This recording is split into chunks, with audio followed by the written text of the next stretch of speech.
Ya, sebagai ibu kota negara, apa yang terjadi di DKI Jakarta ini berperan besar terhadap perekonomian nasional. Data menunjukkan bahwa ekonomi Jakarta ini menyumbang 17 hingga 18% terhadap ekonomi nasional. Nah, lantas di tengah perkembangan kasus positif COVID-19 Provinsi DKI Jakarta yang terus menjadi jawara dalam penambahan kasus harian, seperti apa sih sebetulnya dampak besarnya terhadap perekonomian? Kita akan simak dalam ekonomi Jakarta makin susah karena corona. Nah, kita akan mulai dari penyebab utama porak-porandanya kondisi ekonomi saat ini, yaitu adalah penyebaran pandemi COVID-19. Sebagai ibu kota negara dengan populasi penduduk terbesar di tanah air, tidak heran DKI Jakarta ini terus memimpin pertumbuhan kasus positif COVID-19 di Indonesia. Kita lihat di sini melansir data dari coronajakarta.go.id per 5 November 2020, konfirmasi kasus positif di DKI Jakarta ini mencapai angka 109.411 kasus positif, dan angka ini sebetulnya sekitar 25% dari jumlah kasus konfirmasi positif nasional yang mencapai angka 425.000 kasus begitu. Dan sementara untuk jumlah kesembuhan yang ada di DKI Jakarta ini mencapai angka 98.806 kasus, dan kasus meninggal dunia ini mencapai 2.331 kasus dan per tanggal 5 November 2020. Dan kabar baiknya, secara grafis kita bisa lihat di sini ya bahwa sebetulnya dalam beberapa saat belakangan ini kurva dari angka kasus positif di DKI Jakarta ini memang sudah mulai agak melandai ya. Di sini kita lihat grafisnya, di mana sebelumnya DKI Jakarta ini juga sempat konstan dengan penambahan di atas 1.000 kasus per harinya. Dan sementara per 5 November 2020 kasus harian ini bertambah 791 kasus. Padahal sebelumnya ini juga sudah disebutkan bahwa sempat konstan di atas 1.000 kasus per harinya.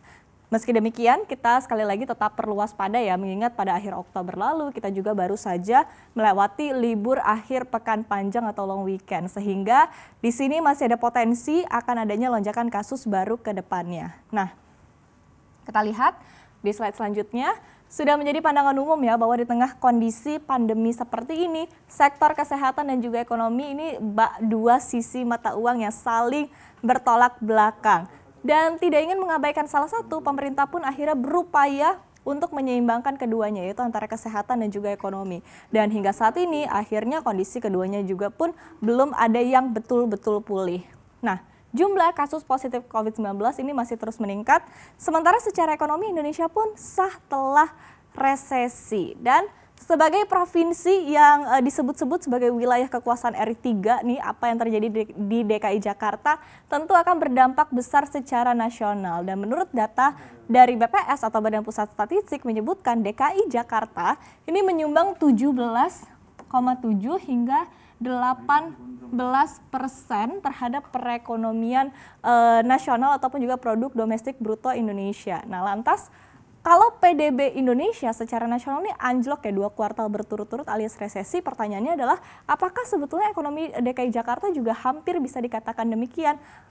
Ini tampaknya juga tentu bisa begitu ya. Jadi kita lihat di sini faktanya seperti apa, apakah benar? Rilis dari Badan Pusat Statistik juga menunjukkan ya pada kuartal ketiga 2020, produk domestik regional bruto atau PDRB DKI Jakarta ini masih tumbuh negatif, yaitu minus 3,82% secara tahunan atau year on year. Meski demikian, searah dengan pertumbuhan ekonomi nasional, angka ini rupanya jauh lebih baik ketimbang kuartal kedua tahun 2020 yang tumbuh negatif minus 8,32%.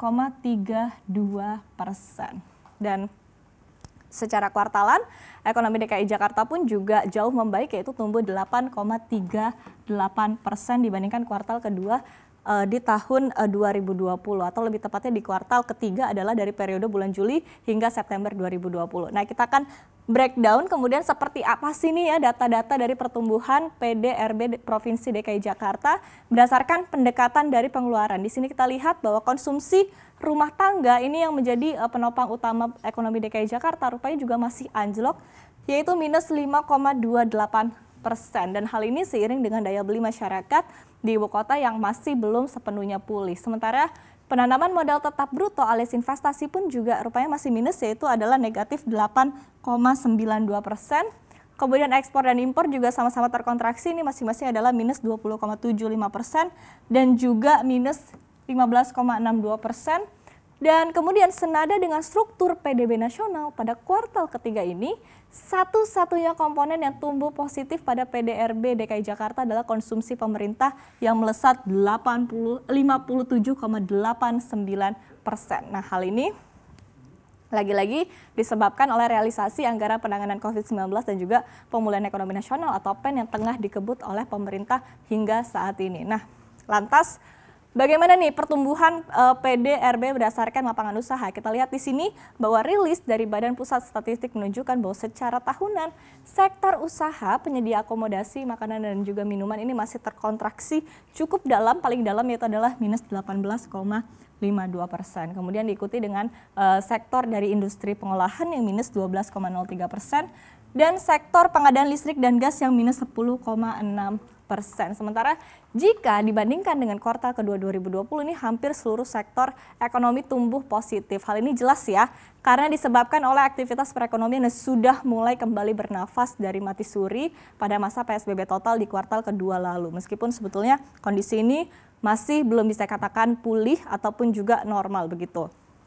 Nah, kita lihat dari data-data ini yang mungkin paling terasa langsung nih ya efeknya kepada kita semua adalah permasalahan terkait dengan tenaga kerja. Mungkin juga udah pada deg-degan nih, kira-kira ini bisa bertahan nggak untuk pekerjaan begitu ya, apalagi sebagai masyarakat biasa nih ya, bukan anak sultan. Jujur yang paling dikhawatirkan dari kondisi ekonomi ini adalah lapangan kerja yang bisa terhapus atau PHK. Nah, seperti apa datanya kita akan lihat ya di sini. Jadi, dalam catatan BPS, tingkat pengangguran terbuka untuk wilayah DKI Jakarta pada bulan Agustus 2020 ini rupanya mencapai 10,95% secara year on year, tertinggi dari seluruh provinsi yang ada di Indonesia. Dan bahkan angka ini jauh lebih tinggi jika dibandingkan dengan tingkat pengangguran terbuka atau TPT nasional yang mencapai angka 7,07%. Adapun TPT ini juga setara dengan 572.000 orang, di mana jumlah ini naik 4,41% atau bertambah sekitar 233.000 orang untuk angka pengangguran di Provinsi DKI Jakarta. Kemudian jika kita rinci, sebanyak 175.000 pengangguran ini disebabkan oleh pandemi COVID-19 atau terdampak dari kebijakan pembatasan sosial berskala besar yang menyebabkan sejumlah sektor usaha ini tidak memiliki opsi lain selain akhirnya harus melakukan pengurangan karyawan demi bisa bertahan di masa sulit seperti ini. Dan selama masa pandemi, sektor formal ini kehilangan 453.000 pekerja dan hanya 259.000 pekerja yang mampu diserap oleh sektor informal. Jadi artinya memang masih ada gap begitu ya, sehingga dan sementara itu untuk implikasi pandemi ini bukan saja terjadi terhadap pengurangan tenaga kerja, tapi juga mempengaruhi produktivitas pekerja, dan sebanyak 1.076,76 juta orang ini mengalami pengurangan jam kerja karena pandemi COVID-19. Nah, meski data-data ekonomi ini terkesan depressing gitu ya, tapi sebetulnya kita tidak perlu khawatir secara berlebihan dalam menghadapi kondisi resesi ini. Karena nyatanya meskipun masih terkontraksi, setidaknya perekonomian telah menunjukkan grafik pemulihan. Dengan kata lain, the worst is probably over.